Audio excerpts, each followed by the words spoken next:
गर्मी में ससुराल की ठंडी ठंडी रसोई। दोपहर का समय है। निशा बाजार से भारी थैला लटकाए घर की ओर आ रही थी। उसके साथ उसकी सहेली सरिता भी है। उफ, सरिता, आज तो सूरज जैसे आग उगल रहा है। अभी अभी तो गर्मी का मौसम शुरू हुआ है, लेकिन इतनी गर्मी पड़ने लगी है। सही कह रही है निशा, अब घर पहुंचते ही किचन में घुसना पड़ेगा। इस गर्मी में खाना बनाना किसी जंग से कम नहीं है। वैसे निशा, क्या तेरा इस गर्मी में भारी खाना खाने का मन करता है? मेरा तो सच कहूँ तो बिल्कुल जी ही नहीं करता, बस ठंडा पानी और जूस मिलता रहे। अरे सरिता, खाना नहीं खाएंगे तो काम कैसे करेंगे? मुझे तो लगता है कि चाहे जो हो, खाना तो डटकर ही खाना चाहिए। बात तो तेरी भी सही है, पर गर्मी में भूख मर जाती है यार। बातें करते हुए दोनों अपने घर आ जाती है। निशा घर पहुंचती है और सीधे किचन में जाती है। वो पसीने में लथपथ होकर छोले भटूरे और पनीर की सब्जी बनाना शुरू करती है। शाम को जब सब ऑफिस से थके हारे लौटते हैं तो निशा बड़ी ही खुशी के साथ डाइनिंग टेबल पर खाना लगाती है। आइए माँ जी, पापा जी, आज मैंने आप सबकी पसंद के गर्मा गर्म छोले और कुलचे बनाए हैं, साथ में पनीर की सब्जी भी बनाई है। सभी लोग खाना खाने के लिए बैठ जाते हैं। तभी खाना देखकर कमला कहती है, ओहो बहू, इतनी गर्मी में तूने ये सब क्यों बनाया? तू ऐसा कर, मेरे लिए दोपहर की कोई सब्जी बची हो तो वही ला दे। अरे माँ जी, आप क्या कह रही हैं? मैंने कितनी मेहनत से ये सब बनाए हैं। अब थोड़ा सा खाकर तो देखो, आपको बहुत अच्छा लगेगा। ताज़ा खाना है माँ जी। हाँ कमला, बहू ने बनाया है तो खा लो। वैसे आज मैंने भी सोचा था घर जाकर कुछ हल्का खाना खाऊंगा, पर चलो, अब तुमने इतनी मेहनत से बनाया है तो खा लेते हैं। भाभी, वैसे तो छोले कुलचे मेरे फेवरेट हैं, पर ये मुझे ठंड में ज्यादा अच्छे लगते हैं। मुझे भी दो निशा, आज भूख तो बहुत जोर से लगी है। ऑफिस में बहुत काम था। चलो भाई, सब लोग खाना शुरू करते हैं। सब लोग खाना खाना शुरू करते हैं, लेकिन निशा देख रही है कि कोई भी अच्छे से खाना नहीं खा रहा था। अगले दिन सुबह निशा फिर से सबके लिए नाश्ता तैयार करती है। वो सबका नाश्ता लगाती है और सबकी टिफिन पैक करती है। ये लीजिए आप सबका टिफिन, अब जल्दी से नाश्ता कर लो। सभी लोग नाश्ता करने बैठते हैं और देखते हैं कि निशा ने आलू के पराठे और पालक के पकौड़े बनाए हैं। ये देखकर अंकित कहता है, ये क्या निशा, तुमने इतनी भारी नाश्ता क्यों बनाया है? गर्मी में तो भारी नाश्ता करने का मन ही नहीं करता। अरे आप लोग खाकर तो देखिए, पराठे बहुत अच्छे बने हैं। सभी लोग टेबल पर बैठकर नाश्ता करते हैं और अपना अपना टिफिन लेकर ऑफिस चले जाते हैं। सबके जाने के बाद निशा घर के काम निपटाती है और कपड़े धोने के बाद उन्हें छत पर फैलाने जाती है। निशा कपड़े फैला रही थी, तभी वो देखती है कि सरिता भी सामने अपनी छत पर कपड़े फैला रही है। सरिता, ये छत है या रेगिस्तान? पैर जल रहे हैं मेरे। आज तो कपड़े फैलाने में भी जान निकल रही है। एक तो यहाँ इतनी गर्मी है, फिर अभी किचन में जाकर गर्मी में खाना भी बनाना है। देख निशा, तू ना अपने पति से कहकर किचन में एक एग्जॉस्ट फैन लगवा ले। जब से मेरे यहाँ किचन में एग्जॉस्ट फैन और वो छोटा वाला कूलर लगा है, तब से मुझे बहुत राहत है। सारी उमस बाहर निकल जाती है। हाँ यार, इस बारे में तो मैंने कभी सोचा ही नहीं था। मैं आज अंकित से बात करती हूँ। बातें करने के बाद निशा नीचे आती है और किचन में जाकर शाम का खाना तैयार करने लगती है। गर्मी की वजह से निशा पसीने से तर हो गई थी और मन ही मन सोच रही थी, गर्मी में खाना बनाना बड़ा मुश्किल काम है, लेकिन मुझे अपने परिवार के लिए ये मुश्किल काम तो करना ही पड़ेगा। ऐसा करती हूँ, वेज पुलाव और चने मसाले वाली दाल बना लेती हूँ। सुबह भी ये लोग अच्छी तरह खाना खाकर नहीं गए थे, कम से कम अभी खा लेंगे। यही सोचकर निशा गर्मी में भी खुश होते हुए खाना बनाने लगती है। शाम को सब ऑफिस से आते हैं और खाना खाने बैठते हैं। निशा सभी का खाना लगाती है, तभी खाना खाते हुए विश्वनाथ कहते हैं, बेटा निशा, गर्मी ने तो मार ही डाला। गरम गरम खाना तो गले के नीचे नहीं उतर रहा है। मन ही नहीं कर रहा है कुछ खाना खाने का, बस मन करता है कुछ ठंडा मिल जाए। हाँ पिताजी, आप सही कहते हैं। ये गरम गरम खाना तो पेट में और आग लगाता है, बिल्कुल खाने का मन नहीं करता। अरे भैया, इस मसाले की खुशबू से तो मेरा मन और भारी हो जाता है। भाभी, कुछ हल्का फुल्का ही बना लिया करो। वैसे पिताजी, अगर खाने में कुछ ठंडा ठंडा मिल जाता ना तो खाने का मजा ही कुछ और होता। अरे अब तुम लोग कितनी बातें करोगे, चलो चुपचाप खाना खा लो। कमला के ऐसा कहने पर सभी लोग खाना खाने लगते हैं, लेकिन सभी थोड़ा थोड़ा खाना खाकर उठ जाते हैं और अपने अपने कमरे में चले जाते हैं। तब बर्तन उठाते हुए निशा मन ही मन सोचती है, हे भगवान, अगर मेरे परिवार वाले अच्छे से खाना नहीं खाएंगे तो ये लोग काम कैसे करेंगे? कमजोरी आ जाएगी सबको। मुझे कुछ भी करके अपनी रसोई को ठंडा करना पड़ेगा ताकि मेरे परिवार वाले चैन से खाना खा पाएं। दोपहर के सारे काम खत्म करके निशा अपने कमरे में बैठती है और YouTube पर सर्च करना शुरू करती है। वो ठंडी रसोई और गर्मियों के लिए खास व्यंजन सर्च करती है और फिर खुश होते हुए अपने आप से कहती है, अच्छा, तो लौकी और गिलकी की तासी ठंडी होती है और ये गर्मियों में शरीर को बहुत फायदा पहुंचाती है। अगर मैं नींबू का इस्तेमाल करूं तो ये और भी ताज़ा लगेगी। निशा ऐसा सोच ही रही थी कि तभी बाहर गली में सब्जी वाले की आवाज आती है। निशा तुरंत बाहर जाती है और सब्जी वाले से कहती है, भैया लौकी और गिलकी दे दो और थोड़े नींबू और टमाटर भी देना, आज मैं कुछ हल्का और ठंडा बनाऊंगी। निशा सब्जी वाले से सब्जियां खरीदती है और किचन में जाती है और खाना बनाना शुरू करती है। सबसे पहले वो लौकी काटती है और कुछ सूखे मसालों को तवे पर रोस्ट करके उन्हें मिक्स करके पीस लेती है। फिर मसाले डालकर लौकी को तड़का देकर सब्जी बना लेती है और नींबू का रस डालकर सब्जी तैयार कर लेती है। साथ में दाल, चावल, रोटियां और प्याज टमाटर का सलाद भी बनाती है। वो लौकी की सब्जी में नींबू का रस ऊपर से डालती है। फिर शाम को सभी लोग घर वापस आते हैं और वो उन्हें खाना सर्व करती है और कहती है, पापा जी आज मैंने बहुत हल्का खाना बनाया है, ये लौकी की सब्जी, इसमें नींबू भी डाला है, ये खाइए आपको अच्छा लगेगा।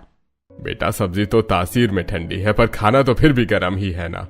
इस गर्मी में गरम गरम रोटी सब्जी खाना बहुत भारी लग रहा है और पता नहीं क्यों कल से मेरा पेट भी कुछ खराब सा लग रहा है, शायद वो कल के छोले कुलचे की वजह से।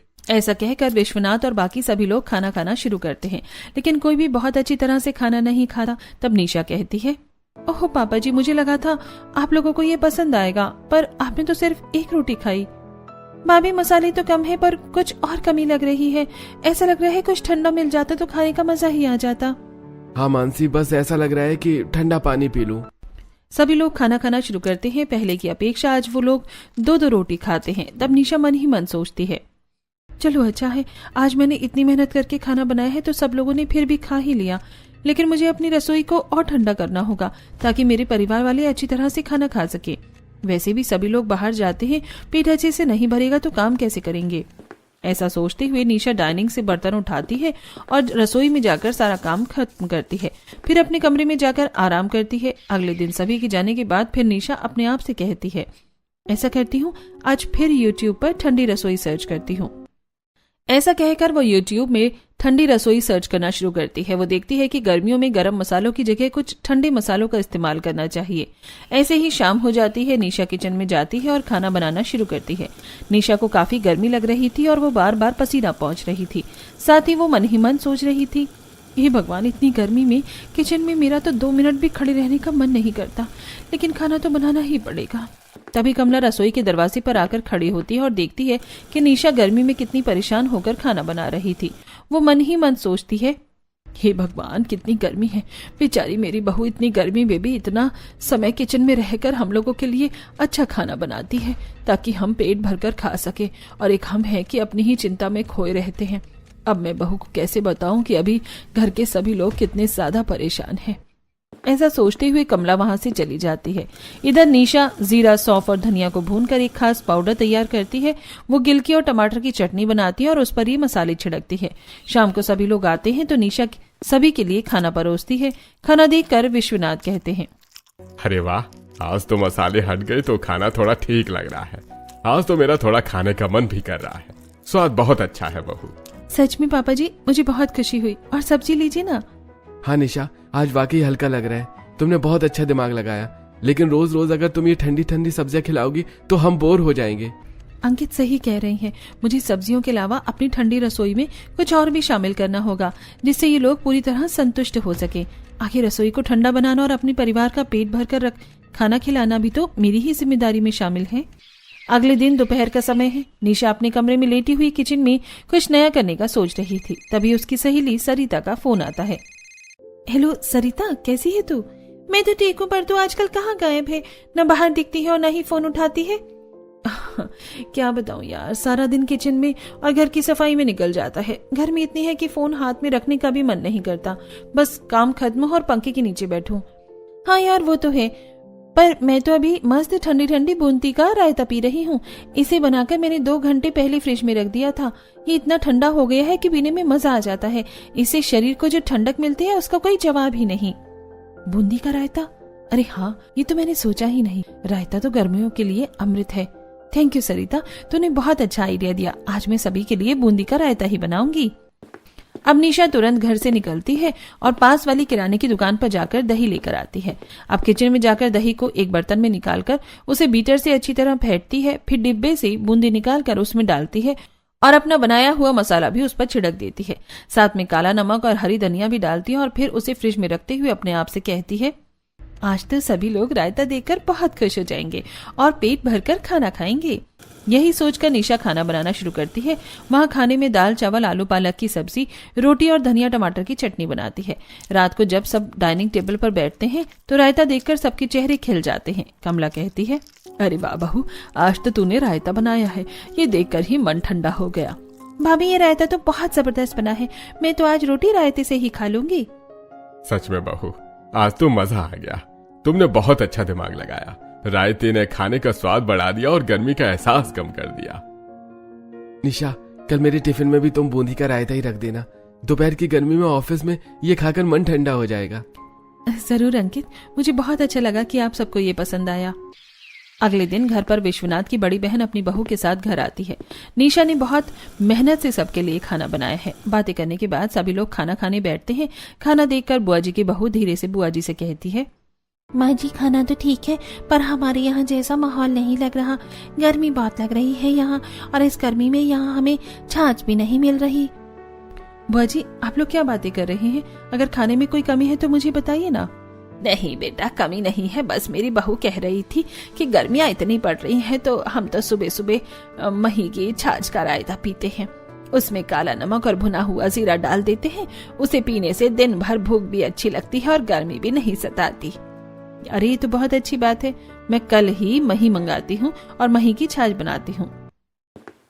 मेहमानों के जाने के बाद अगले दिन निशा बाजार से मही खरीद कर लाती है और उसमें काला नमक, जीरा और पुदीना डालकर सबके लिए ताज़ा छाछ बनाती है। सुबह ऑफिस जाने से पहले सबको एक एक गिलास छाछ देती है। छाछ पीकर विश्वनाथ कहते हैं, आहा, बहू ये पीकर तो मजा आ गया। आज ऑफिस में गर्मी कम लगेगी। हाँ भाभी, मुझे तो ये छाछ भी बहुत पसंद आई। गरम गरम खाने से तो बहुत अच्छी है ये छाछ। काश खाना भी छाछ की तरह ठंडा होता तो ज्यादा अच्छे से खा पाते। हाँ मानसी, तूने तो मेरे मुंह की बात छीन ली। खाना भी ठंडा होता तो खाने में ऐसे मजा आता जैसे ये छाछ पीने में आ रहा है।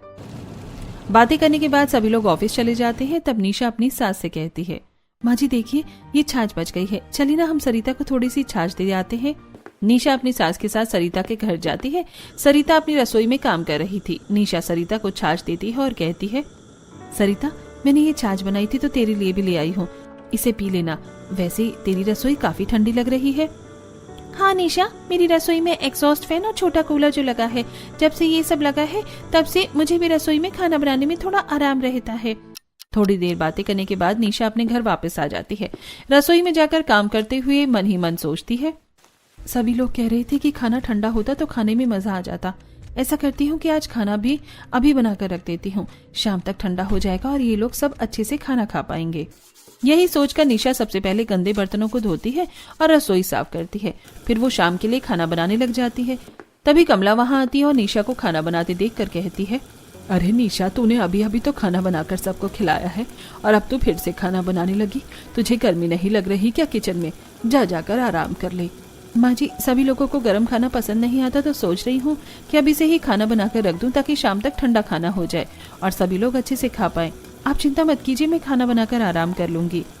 मेरी बहू गर्मी में खाना बनाकर कितना परेशान हो रही है। अगर हमारे सिर पर ये मुसीबत न होती तो मैं भी बहू के लिए रसोई में कूलर और एग्जॉस्ट फैन लगवा देती। कमला के मना करने पर भी निशा नहीं मानती और रसोई में खाना बनाती रहती है। वो खाना बनाकर रख देती है। शाम हो जाती है। तभी बाहर तरबूज वाला तरबूज बेचने आता है। निशा बाहर निकलती है और एक बड़ा सा तरबूज खरीद लेती है। फिर किचन में आकर तरबूज को छोटे छोटे टुकड़ों में काटती है और उसे फ्रिज में रखते हुए अपने आप से कहती है, आज ठंडे खाने के साथ सभी को ठंडा ठंडा तरबूज भी सर्व करूंगी। तरबूज रखने के बाद निशा अपने कमरे में जाकर आराम करती है। शाम को सभी लोग घर आते हैं तो निशा सभी के लिए ठंडा खाना और ठंडा तरबूज सर्व करती है। एक निवाला चखने के बाद अंकित कहता है, निशा, ये खाना खराब क्यों लग रहा है? ये ताजा बना है ना? मैंने इसे दोपहर में ही बना कर रख दिया था। आप लोग कह रहे थे ना कि गर्म खाना आपको अच्छा नहीं लगता, तो मैंने सोचा कि आज ठंडा खाना खिलाती हूँ। अरे बहू, गर्मी का मौसम है और रसोई तो इतनी गर्म रहती है और ये खाना खराब होने लगा है। ऐसा करते हैं, आज हम लोग ठंडा ठंडा तरबूज खाकर ही सो जाते हैं। ऐसा कहकर सभी लोग तरबूज खाकर अपने अपने कमरे में चले जाते हैं। कमला ये सब देखकर मन ही मन सोचती है, निशा कितनी मेहनत करके अलग अलग तरह से अपनी रसोई को ठंडा करने की कोशिश कर रही है, लेकिन ये लोग हर दिन कोई ना कोई कमी निकाल ही देते हैं। मुझे इन लोगों से बात करनी चाहिए। यही सोचकर कमला अंकित के कमरे में जाती है और उससे कहती है, बेटा, निशा लगातार अपनी रसोई को ठंडा करने की कोशिश कर रही है ताकि हम लोग खाना अच्छी तरह से खाएं और तुम लोग इस पर ध्यान ही नहीं दे रहे हो। माँ, तुम्हें तो पता है ना कि अभी हमारे सिर पर जो मुसीबत है, हमारा पूरा ध्यान उसी पर है। हम खाना खा लेते हैं तो वही बड़ी बात है। निशा को इतना परेशान नहीं होना चाहिए, आप उसे समझाती क्यों नहीं है? बेटा, निशा भी अभी शादी करके हमारे घर आई है। मैं उसे सब कुछ बताकर परेशान और दुखी नहीं करना चाहती हूँ, इसलिए तुम कोशिश करना कि इस परेशानी में भी निशा के लिए थोड़ा समय निकाल सको।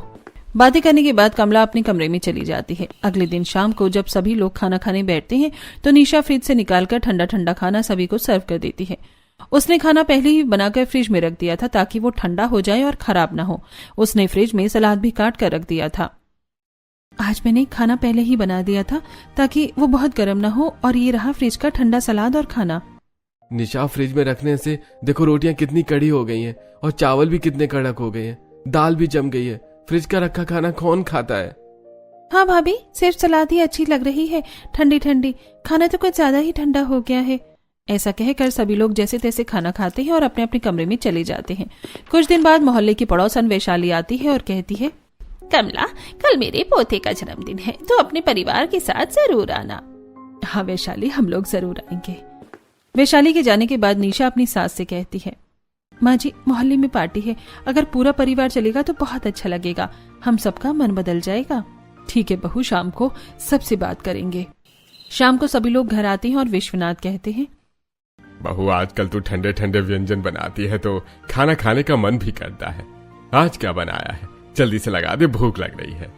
पिताजी, आज तो मैंने कुछ नहीं बनाया क्योंकि आज वैशाली चाची के यहाँ पार्टी है और उन्होंने हम सबको बुलाया है, तो हम सब आज वहाँ जाएंगे। नहीं बहू, मेरा तो मन नहीं है, तुम लोग चले जाओ। सॉरी भाभी, मुझे एक प्रोजेक्ट पर काम करना है, मैं नहीं जा पाऊंगी। और मेरी भी आज एक जरूरी मीटिंग है तो मैं भी नहीं जा पाऊंगा। माँ जी, अकेले जाने में मजा नहीं आएगा, मैं घर पर ही रहकर खाना बना लेती हूँ। निशा फिर से किचन में जाती है। वो आज फ्रूट रायता बनाने का फैसला करती है। वो घंटों किचन में फलों को काटती है और दही तैयार करती है। पसीने से उसका बुरा हाल है। फिर वो फ्रूट और दही को मिक्स करके उसमें कुछ मसाले डालती है और उसे फ्रिज में रख देती है। साथ ही दाल और चावल भी बनाती है। फिर वो सभी लोगों को दाल चावल और ठंडा ठंडा फ्रूट रायता सर्व करती है। सभी लोग खाना खाकर अपने अपने कमरे में आराम करने लगते हैं। अगले दिन निशा टीवी पर कुछ महंगे शरबत और जूस के ऐड देखती है और मन ही मन सोचती है, अरे वाह, अगर मैं ये शरबत और जूस अपने परिवार वालों के लिए लाऊं तो वो खाने के साथ साथ ठंडे शरबत और जूस पियेंगे तो उन्हें अच्छा लगेगा। यही सोचकर शाम को निशा बाजार जाती है और ढेर सारे महंगे शरबत और जूस लेकर घर वापस आती है। रास्ते में उसे वैशाली मिलती है और कहती है, अरे निशा, इतनी सारी शरबत की बोतल और जूस की बोतल लेकर आई हो, घर में कोई पार्टी है क्या? नहीं नहीं चाची, ये तो मैं अपने घर वालों के लिए लेकर आई हूँ। मेरे घर वालों को गर्मी में ठंडी चीजें ही पसंद है। ऐसा कहकर निशा वो सारी बोतलें फ्रिज में लाकर रख देती है। शाम को जब सभी लोग आते हैं तो निशा उन्हें खाने के साथ महंगे ड्रिंक बनाकर सर्व करती है। ये देखकर अंकित कहता है, निशा, ये ड्रिंक तो बहुत महंगी लगती है। मैंने तुम्हें जो कुछ पैसे रखने के लिए दिए थे, कहीं तुमने खर्च तो नहीं कर दिए? हाँ जी, मैं उन्हीं पैसों से ये सारा सामान लेकर आई हूँ। ओहो निशा, तुम्हें क्या जरूरत है अपनी रसोई को इतना ठंडा करने की? जैसा खाना हम खाते हैं वैसे ही खा लेंगे। तुम ये फालतू के खर्च करना बंद कर दो। ऐसा कहकर अंकित गुस्से में उठकर अपने कमरे में चला जाता है। बाकी लोग भी थोड़ा थोड़ा खाना खाकर अपने अपने कमरे में चले जाते हैं। तब निशा मन ही मन सोचती है, शायद मैंने ही ठंडी रसोई के लिए इतने महंगे जूस लाकर गलती की। मुझे अंकित से बात करनी चाहिए। वो अपने कमरे की तरफ जाती है, तभी उसे अंकित और कमला की बातें सुनाई देती है। निशा छुप कर सुनने लगती है। बेटा, हम पर क्या मुसीबत है ये सिर्फ हम जानते हैं। निशा तो कुछ नहीं जानती। तुम्हें उससे ऐसा व्यवहार नहीं करना चाहिए। तो मैं और क्या करूं माँ? आपको तो पता है ना कि मैंने पैसे किस काम के लिए रखे थे। निशा ने उन्हें भी अपनी ठंडी रसोई के चक्कर में खर्च कर दिया। आपको पता है ना अब हमें कितनी परेशानी उठानी पड़ेगी। लेकिन बेटा, निशा ये सब कुछ हमारे लिए ही तो कर रही है। उससे ऐसा रूखा व्यवहार करना ठीक बात नहीं है। और वैसे भी कुछ दिनों की बात है, फिर तो सब कुछ ठीक हो ही जाएगा। ऐसा कहकर कमला बाहर की तरफ आती है तो निशा रसोई में जाकर छुप जाती है और मन ही मन सोचती है, ऐसी भी क्या मुसीबत है इन पर जो ये लोग मुझे नहीं बता रहे हैं। कुछ भी हो, मुझे ये सब जानना ही होगा। निशा कमरे में जाती है और अंकित से कहती है, अंकित, आप बहुत परेशान दिखाई दे रहे हैं। अगर कोई परेशानी है तो मुझे बताइए। आखिर मैं आपकी पत्नी हूँ और मुझे जानने का पूरा हक है। नहीं नहीं निशा, ऐसी कोई बात नहीं है। बल्कि मुझे तुमसे सॉरी कहना चाहिए कि मैंने जबरदस्ती तुम्हें डांट दिया। आगे से ध्यान रखूंगा कि ऐसा ना हो। ऐसा कहकर अंकित बात को टाल देता है। अगले दिन निशा यूट्यूब से कांजी की रेसिपी देखती है और कांजी बनाने का सामान खरीद कर ले आती है। साथ ही वो अनार रस और कीवी खरीद कर लाती है और वो किचन में अनार रस और कीवी काट रही थी। तभी कमला वहां आ जाती है और ये सब देखकर कहती है, तुम ये इतने महंगे फल क्यों लेकर आई हो और इतनी सारी चीजों की भला क्या ही जरूरत थी। माँ जी, गर्मियों में ये कीवी और अनारस बहुत ठंडा होता है और देखिए मैं कांजी बनाने का सामान भी लेकर आई हूँ। सभी लोग इसके साथ अच्छी तरह खाना खा लेंगे। हे भगवान, अब मैं बहू को सारी बात कैसे बताऊं? मुझे ही कुछ न कुछ करना होगा। शाम को सभी लोग घर आते हैं। तब खाने के साथ साथ निशा सभी को ठंडी ठंडी कीवी और अनारस भी सर्व करती है। साथ में वो उन्हें कांजी भी बना कर देती है। ये सब देखकर अंकित को बहुत गुस्सा आता है, लेकिन वो कुछ नहीं कहता और सभी चुपचाप खाना खा लेते हैं। अगले दिन निशा को खाना बनाते समय अचानक चक्कर आ जाता है और वो वहीं बेहोश होकर गिर जाती है। कमला की नजर उस पर पड़ती है और वो चिल्ला उठती है, अरे बहू, क्या हुआ तुझे? जल्दी आओ विश्वनाथ जी, अंकित देखो बहू गिर गई। सब भागकर आते हैं और उसे उठाकर सोफे पर लेटाते हैं। विश्वनाथ चिंता में अंकित से कहते हैं, अंकित जल्दी डॉक्टर को बुला, ये सब हमारी ही गलती है। बेचारी बच्ची सारा दिन इस भट्टी जैसी रसोई में जलती रहती थी और हम अपनी परेशानियों के चक्कर में उस पर ध्यान ही नहीं दे पाते थे। थोड़ी देर बाद डॉक्टर घर आते हैं और निशा की जांच करते हुए फिर कहते हैं, देखिए इनका ब्लड प्रेशर बहुत लो हो गया है, शरीर में पानी की कमी है और भयंकर गर्मी की वजह से ये बेहोश हुई हैं। इन्हें 15 दिन का पूरा आराम चाहिए। इन्हें किचन की गर्मी से बिल्कुल दूर रखिए, वरना हालत बिगड़ सकती है। डॉक्टर के जाने के बाद अंकित कहता है, निशा, कोई जरूरत नहीं है तुम्हें आज के बाद काम करने की। तुम पूरी तरह आराम करोगी और हम तुम्हारा ख्याल रखेंगे। सभी को अपनी इतनी चिंता करते हुए देखकर निशा को बहुत खुशी होती है। अब सभी लोग निशा का ख्याल रखते हैं और अगले 15 दिनों बाद निशा ठीक हो जाती है। 15 दिन बाद अंकित अपनी माँ से कहता है, माँ, निशा को आराम करते 15 दिन हो गए हैं। आज मैं उसे फिर एक बार डॉक्टर के पास जाकर चेक करवा लेता हूँ। वो मेरे जाने के बाद आप लोगों को क्या क्या करना है आपको पता है ना? हाँ भैया, आप चिंता मत कीजिए, आपके पीछे सब कुछ वैसा ही होगा जैसा आप चाहते हैं। अब अंकित निशा को डॉक्टर के पास ले जाता है। डॉक्टर चेकअप करके बताता है कि निशा बिल्कुल ठीक है। थोड़ी देर बाद अंकित और निशा घर लौटते हैं और निशा देखती है कि घर में अंधेरा है। ये देखकर निशा कहती है, अरे घर में इतना अंधेरा क्यों है? भाभी, अभी भी लाइट चली गई है, इसीलिए अंधेरा है। वैसे निशा, मुझे प्यास लगी है, जरा रसोई में जाकर एक गिलास पानी तो लेकर आना। निशा जैसे ही किचन की तरफ बढ़ती है वो देखती है कि मेज पर बहुत सारी ठंडी डिशेस हैं। फ्रूट क्रीम, मलाईदार लस्सी और ताजे फलों का सलाद। अरे ये सब किसने बनाया? ये सब मेरे लिए है क्या? हाँ निशा, ये सब तुम्हारे लिए है और आज तुम्हारा जन्मदिन भी है। अचानक लाइट जल जाती है और घर रोशनी से जगमगा उठता है। सामने एक बड़ा केक रखा है और पूरा परिवार हैप्पी बर्थडे गा रहा है। मेरा जन्मदिन, मैं तो बिल्कुल भूल ही गई थी। आप लोग कितने अच्छे हैं, पर मैं अपनी रसोई को आपके लिए ठंडा नहीं कर पाई, मुझे इसका दुख है। हाँ बेटा, हमें तुम्हें कुछ बताना है। हम सब लोन को लेकर बहुत तनाव में थे, इसीलिए ओवरवर्क कर रहे थे और तुम्हें समय नहीं दे पा रहे थे, और इसीलिए तुम्हारे ज्यादा खर्च करने पर अंकित गुस्सा कर रहा था क्योंकि उसे लोन की किश्त भी भरनी थी।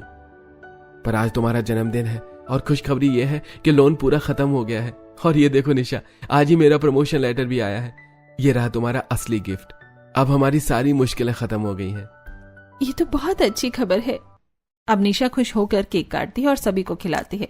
तभी अचानक डोरबेल बजती है। मानसी बाहर की तरफ भागती है और कमला कहती है, अभी एक और सरप्राइज बाकी है, बहू बाहर देखो। तभी दो आदमी कुछ बड़े बड़े डिब्बे लेकर वहां आते हैं और रसोई में जाकर कुछ काम करने लगते हैं। ये देखकर निशा कहती है, अरे ये सब क्या हो रहा है? ये लोग रसोई में क्या कर रहे हैं? थोड़ी देर रुको, तुम्हें सब पता चल जाएगा। दोनों मजदूर अपना काम कर चले जाते हैं। तब पूरा परिवार निशा को रसोई में लेकर आता है। निशा देखती है कि रसोई में एग्जॉस्ट फैन, एसी और ऑटोमेटिक मशीनें लग गई थी। अंकित कहता है, निशा, ये एक ऑटोमेटिक कुकिंग मशीन है। निशा, ये AI तकनीक से चलती है। इसमें तुम्हें बस सामान डालना है और ये खुद ब खुद खाना बनाकर तैयार कर देगी। अब तुम्हें घंटों किचन की गर्मी में खड़े नहीं होने की जरूरत है। बेटा, डॉक्टर ने कहा था कि तुझे गर्मी से दूर रखना है, इसलिए हम सब ने मिलकर ये मशीन मंगवाई है। अब तुम्हारी रसोई सच में ठंडी रसोई बन गई है। आप सबका बहुत बहुत शुक्रिया। आज मेरी रसोई सिर्फ ठंडी ही नहीं बल्कि खुशियों से भर गई। निशा की मेहनत और परिवार के प्यार ने आज साबित कर दिया कि जब दिल मिल जाते हैं तो तपती गर्मी भी सावन की फुहार बन जाती है। अब निशा का पूरा परिवार खुशी खुशी रहने लगता है। निशा की मेहनत और परिवार